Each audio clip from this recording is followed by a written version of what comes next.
اور جناب علی الاحسن بھائی؟ نامہ صاحب اگلا سوال ہے آپ سے کہ انجینئر محمد علی مرزا صاحب فرماتے ہیں، اور یہی بات یہ جو علامہ جاوید احمد غامدی صاحب جو اس وقت دور حاضر کے بہت بڑے لبرل طبقے کے ایک بہت بڑے مانے جانے والے اسکالر ہیں، یہ حضرات بھی فرماتے ہیں اور اہل سنت بالعموم بھی یہ بات کرتے ہیں کہ جو متع ہے نا جی، متعۃ النساء، اچھا جی جناب، یہ اسلام کے نظام میں نہیں فٹ بیٹھتا۔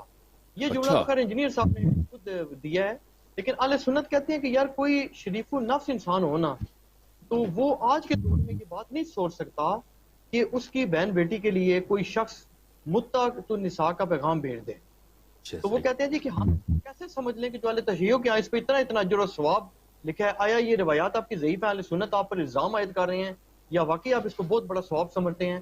اور انجینئر صاحب نے جو بات کی ہے نا، وہ تو یہ کہتے ہیں کہ یار میں تو اس بحث میں تو بات کی بات ہے نا، تو مجھے یہ بتائیں کہ اس چیز کو آپ جسٹیفائی کیسے کریں گے؟ کیونکہ وہ یہ کہتے ہیں، غامدی صاحب کا بھی یہ موقف ہے، غامدی صاحب سے جب سوال ہوا تھا نا، جی بہت آزاد قسم کے لوگوں نے جب سوال کیے تھے، تو انجینئر صاحب نے بھی اسی بات کا یہ جواب دیا اسی قسم کا کہ اسلام میں جو نکاح کا مقصد ہے نا، بنیادی طور وہ شہوت کو پورا کرنا نہیں ہے خالی، وہ تو ایک ضمناً چیز یعنی اولاد حاصل کرنا، لیکن وہ کہتے ہیں کہ بنیادی مقصد جو اسلام میں نکاح کا جو کنسیپٹ ہے، اس کے پیچھے جو فلسفی ہے نا، وہ یہ ہے کہ ایک پاکیزہ نکاح قائم ہو جو بیسیکلی دو افراد کے درمیان نہیں ہے، بلکہ ان سے زیادہ ان کے پورے دو خاندانوں کے درمیان رشتہ قائم ہو رہا ہے، ایک معاشرے کی بنیاد ہے۔ تو وہ کہتے ہیں متع تو صرف شہوت کے لیے ہے، تو یہ اسلام میں جی، آپ اس کو داخل کر دیں گے، کل کیا جواب دیں گے آپ؟ یہ جو آپ کے مخالفین ٹھیک ہے، اسلام ہیں ان کو کیا منہ ٹھیک دکھائیں گے آپ؟ ٹھیک ہے۔ اسلام ہے کس چیز کا نام؟ میرے عزیز میرے بھائی علی الاحسن صاحب، آپ مجھے بتائیں، کیا اسلام ہمارے احساسات اور ہمارے غیرت کی بات ہے، جو ہم احساس کریں، جو ہمارے ذہن میں ہو، جو ہمارے شعور میں ہو، اس چیز کا نام ہے؟ یا اسلام اس چیز کا نام ہے جو اللہ نے اور اللہ کے رسول صلی اللہ علیہ وسلم نے فرمایا؟ آپ مجھے اس کا جواب دیں پہلے، بالکل، کیا کس کا نام ہے؟ ہمارے احساسات کا اسلام ہے یا جو اللہ نے فرمایا؟ ہمارے احساسات کی کوئی ویلیو نہیں ہے جی۔ کوئی ویلیو نہیں، ٹھیک ہے۔ اب دیکھیے عزیزوں، کہتے ہیں کہ یہ انجینئر محمد علی افضال نے فرمایا کہ اسلام میں نہیں فٹ ہوتا متعہ۔ دیکھیں عزیزوں، میں متعہ کس کو بولتے ہیں؟ میں پہلی بات ہے متعہ کی تعریف دکھاتا ہوں جماعت مخالفین کو، ان کے اپنے، میں جو بھی دکھاتا ہوں نصوص ان کے بڑے علماء کی دکھاتا ہوں اور ان کے بہت مانے ہوئے علماء۔ چلیں میں زیادہ بات نہیں کرتا تاکہ آپ پریشان نہ ہوں۔ کہ یہ کتاب عمدۃ القاری فی شرح سقیم البخاری، صحیح البخاری، جزء 17، چاپ دار الفکر۔ یہاں پہ میرے عزیزوں ملاحظہ فرمائیے، صفحہ نمبر 246، حدیث نمبر 237 کی شرح میں وہ کہتے ہیں نکاح المتعہ، نکاح متعہ ہے کیا چیز؟ اب جائز ہے یعنی وہ تعریف کریں، وہ نکاح ہے کہ اس میں لفظ تمتع آ جائے، الی وقت معین، اس کا وقت بھی معین ہو جائے، ان یقول لامرأة اتمتع بک کذا مدہ بکذا من المال، کہ ایک شخص ایک عورت سے کہے کہ میں اتنے مال دے کر اتنی مدت کے لیے، 1 مہینہ 2 مہینہ 2 سال کے لیے آپ سے نکاح کرتا ہوں، آپ سے نکاح متعہ کرتا ہوں، تو اس سے وہ اس کو نکاح متعہ کہتے ہیں۔ وقال ابن عبد البر في التمهيد، ابن عبد البر نے في التمهيد نے کہا اجمعوا ان نکاح ان المتعہ نکاح لا اشہاد فی۔ دیکھیں عزیزو، کیونکہ ان لوگوں نے مخالفین نے، شیعہ کے مذہب کے مخالفین نے مشہور کیا ہے کہ یہ اسلام میں ہے ہی نہیں جی، یہ تو ایک شیعوں نے جھوٹ بنایا۔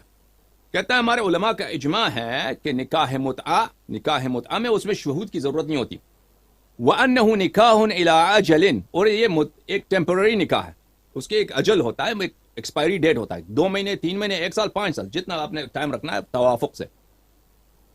تقع فيه الفرقة بلا طلاق ولا میراث بینہما، کہ جب یہ ٹائم پورا ہوتا ہے 2 سال 3 سال 5 سال 10 سال جو بھی ہے، اس کے بعد طلاق کی ضرورت نہیں ہوتی۔ ایکسپائری ڈیٹ آ گیا، ایکسپائری ڈیٹ کے آتے ہی فوراً یہ اپنے ایک دوسرے کے نامحرم بن جاتے ہیں، عورت کو عدہ رکھنا پڑتا ہے، اور اگر اس وقت مر جائے، مثلا شوہر مر جائے دوران نکاح، جب یہ آپس میں متعہ کے کانٹریکٹ میں تھے، یا عورت مر جائے یا مرد مر جائے، تو میاں خاون کے درمیان اس میں میراث نہیں ہوتا، یہ فرق ہے۔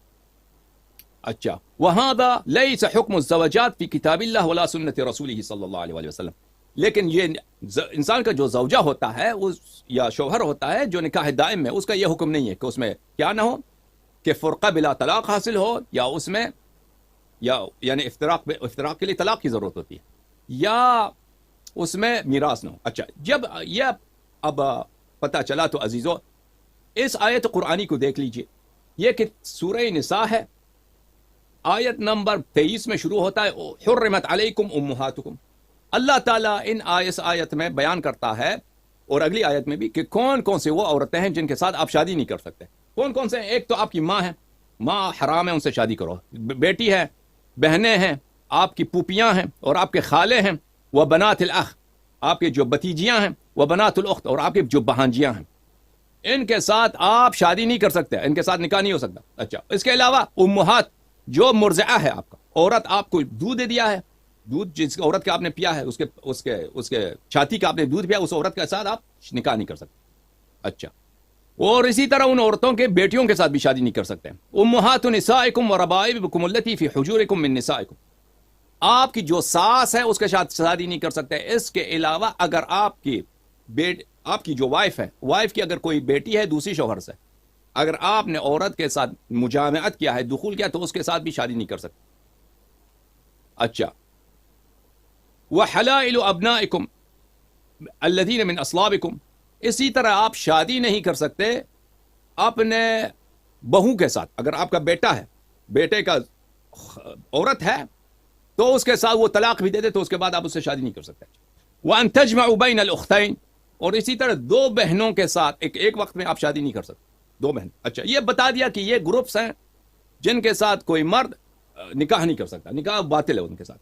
وَالْمُحْصَنَاتُ مِنَ النِّسَاءِ, اسی طرح جو اگلی آیت میں فرمایا جو عورتیں صاحب شوہر ہیں, محسنہ بولتے ہیں اس عورت کو جو صاحب شوہر ہے, اس کے ساتھ بھی شادی نہیں کر سکتے. إِلَّا مَا مَلَكَتْ أَيْمَانُكُمْ, مگر یہ کہ اگر ایک ایسا عورت ہے جس کا شوہر ہے لیکن وہ آپ کا مال ہے, وہ کنیز ہے آپ کا, اس کا شوہر بھی آپ کا کنیز ہے, تو آپ یہ کہہ سکتے ہیں کہ ان کا آپ شادی ختم کر سکتے ہیں, کہ اپنے غلام سے کہہ دو کہ بھائی تم اس عورت کے پاس نہ جانا.